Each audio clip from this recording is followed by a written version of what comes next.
सूरज पूरी तरह टूट चुका होगा, लेकिन ईशा उसका हौसला बनकर उसके साथ खड़ी रहेगी। अब दोनों एक ही संकल्प लेंगे कि इस हमले के पीछे छिपे असली गुनहगार को हर हाल में बेनकाब करेंगे। दोस्तों, क्या आपने कभी सोचा है कि एक हंसता खेलता परिवार पल भर में कैसे तबाह हो जाता है, और जब दूध का पतीला हाथ से छूटकर जमीन पर गिरता है तो वो अपशकुन किसी की जिंदगी को हमेशा के लिए अंधेरे में कैसे धकेल देता है। जी हाँ, कहानी की शुरुआत इसी भयानक मंजर से होती है, जहां आईएएस सूरज सिंह के पैरों तले जमीन खिसक जाती है। जब डॉक्टर आकर उन्हें ये दर्दनाक खबर सुनाते हैं कि उनके पिता अब कोमा में जा चुके हैं, और माँ रोते हुए कहती हैं कि दूध का गिरना सच में बहुत बड़ा अपशकुन था। लेकिन आखिर ऐसा क्या हुआ कि एक ईमानदार पिता को अस्पताल के इस बिस्तर तक पहुंचना पड़ा, और इसके पीछे किस रसूखदार विलन का हाथ था? चलिए कहानी को बिल्कुल शुरुआत से समझते हैं, जहां एक तरफ आईपीएस की कड़ी ट्रेनिंग चल रही है और वहां ईशा हिम्मत हारने की कगार पर खड़ी है। वो इतनी थक चुकी है कि उसकी आंखें बंद हो रही हैं, और उसके साथ की लड़कियां उसे संभालते हुए कहती हैं कि ईशा, तुम ऐसे हिम्मत नहीं हार सकती, आंखें खोलो, देखो तुम्हारे लिए तुम्हारे पति यानी हम सबके चहेते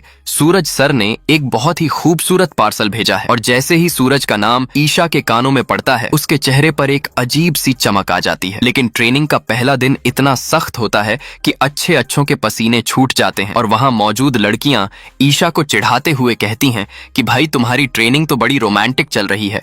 सूरज सर ने तुम्हारे लिए एक लकड़ी का बॉक्स भेजा है, जिसके अंदर एक खूबसूरत लॉकेट है, और साथ में एक प्यारा सा खत भी लिखा है, जिसमें लिखा था कि ईशा जी, जब आप मुझे छोड़कर ट्रेनिंग के लिए जा रही थीं तो मैं समझ ही नहीं पा रहा था कि आपके बिना कैसे रहूंगा, और इसी उधेड़बुन में जाते वक्त आपको कुछ दे भी नहीं पाया, लेकिन आपने तो जाने से पहले मुझे सब कुछ दे दिया। इसलिए मेरी तरफ से यह छोटा सा तोहफा स्वीकार कीजिए, और इसे हमारे प्यार की निशानी समझकर हमेशा अपने पास रखिए। खूब मन लगाकर ट्रेनिंग कीजिए, क्योंकि अब मैं दिन रात एक ही सपना देखता हूँ कि आपको आईपीएस की वर्दी में देखूं। आपका पति ब्रह्मचारी। यह खत पढ़कर ईशा की आंखों में आंसू आ जाते हैं, और उसकी सहेलियां लॉकेट छीनकर भागने लगती हैं और कहती हैं कि सूरज सर तो बड़े रोमांटिक निकले, अब जल्दी से दिखाओ इसमें क्या है। लेकिन ईशा कहती है कि वापस दो, मुझे परेशान मत करो, और मैं अपने पति ब्रह्मचारी की चीजों का मजाक नहीं बनने दूंगी। तभी वहां उनके ट्रेनिंग अफसर आ जाते हैं और कड़क आवाज में कहते हैं कि सूरज सर यहाँ के हर ट्रेनी की इंस्पिरेशन हैं, और उनकी वाइफ छोटी सी बात पर बेहोश हो जा रही है। अगर ऐसा ही चलता रहा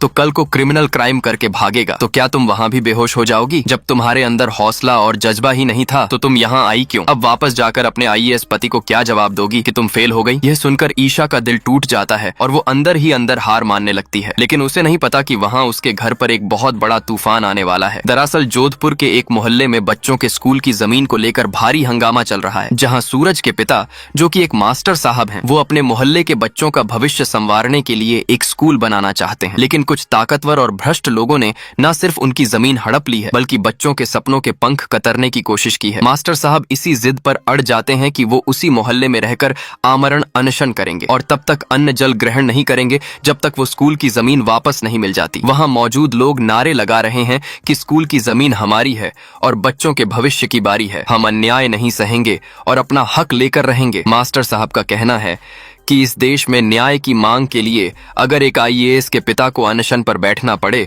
तो भला एक आम आदमी को न्याय कैसे मिलेगा? तभी वहां सूरज सिंह आते हैं और अपने पिता को समझाने की कोशिश करते हैं कि पापा, आपको बीपी की प्रॉब्लम है, प्लीज आप ये अनशन छोड़ दीजिए, मैं खुद मंत्री जी से जाकर बात करूंगा और सब कुछ संभाल लूंगा। लेकिन पिता अपनी जिद पर अड़े हैं और कहते हैं कि सूरज, मैं जानता हूं कि तू मेरे सपने के लिए अपनी जी जान लगा देगा, लेकिन यह लड़ाई मेरी है और मेरे बच्चों के हक की है, इसलिए मुझे ही लड़ना होगा। इसी बीच सूरज का भाई बंटी गुस्से में लाल पीला होकर आता है और कहता है कि भैया, अब बहुत हो गया, मैं उस बिल्डर का सिर फोड़ दूंगा, आप मेरे साथ चलिए। लेकिन सूरज एक आईएएस ऑफिसर होने के नाते उसे रोकता है और कहता, सर, हिम्मत, ईशा, ट्रेनिंग, पार्सल, सूरज, आंसू, खत, प्यार, इंस्पिरेशन, मुश्किल, तूफान, स्कूल, अनशन, बच्चों का भविष्य, न्याय।